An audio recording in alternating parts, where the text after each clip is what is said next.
পরম শান্তি।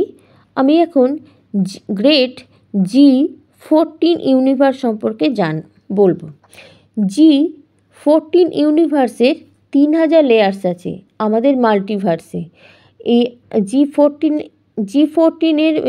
যে আমাদের যে মাল্টিভার্স, এর ভেতরে 17-এর ভেতর 16, মানে একটা বক্সের ভেতর বক্স ঢুকে আছে, এমনভাবে বুঝতে পারবে। অনন্ত অনন্ত ইউনিভার্স ঘুরছে, 3000 লেয়ার্স এদের। নিজের বৃত্তের মধ্যে সবাই নিজ অক্ষপথে ঘুরছে। G13 হচ্ছে ছেলে, আর এর বাবা হচ্ছে G14, মানে G14 ইউনিভার্সের ছেলে হচ্ছে G13।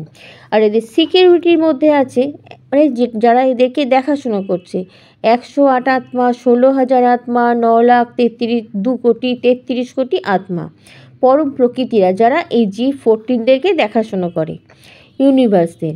আর এদের মধ্যে পরম লাইট আছে 1%, আর পরম তত্ত্ব আছে 100%। অনন্ত অনন্ত এই মহাশক্তিদের পরে আছে বিষ্ণু লেয়ার আর ব্রহ্মা লেয়ার প্রত্যেকটা ইউনিভার্সে। আর তারপরে আছে 6টা লেয়ার্স। 1, 2, 3 নিজেদের লোকেরা থাকে, দেখাশোনা করতে যায়, দেখা করতে যায়।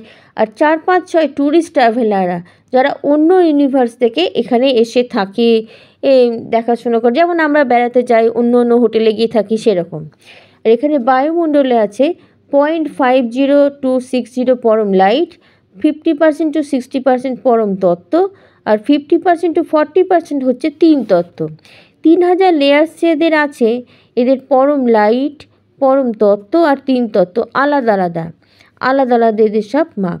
যেটা ওপরে যেটা হচ্ছে, এখানে যে আমরা হোমস্টেতে কোথাও বেড়াতে গেলে, হোমস্টেতে হোটেলে থাকি, সব এখান থেকে কিছু হয় না, সব ওপরেই আগে হয়। ওপরে যেটা হয় সেটা আমাদের পৃথিবীতে নেমে আসে। এই জন্য দাদাজি আমাদেরকে বলেছেন যে আমাদের সূক্ষ্ম জগতই আমাদের স্থূল জগৎকে চালায়। কেমন? পরম শান্তি।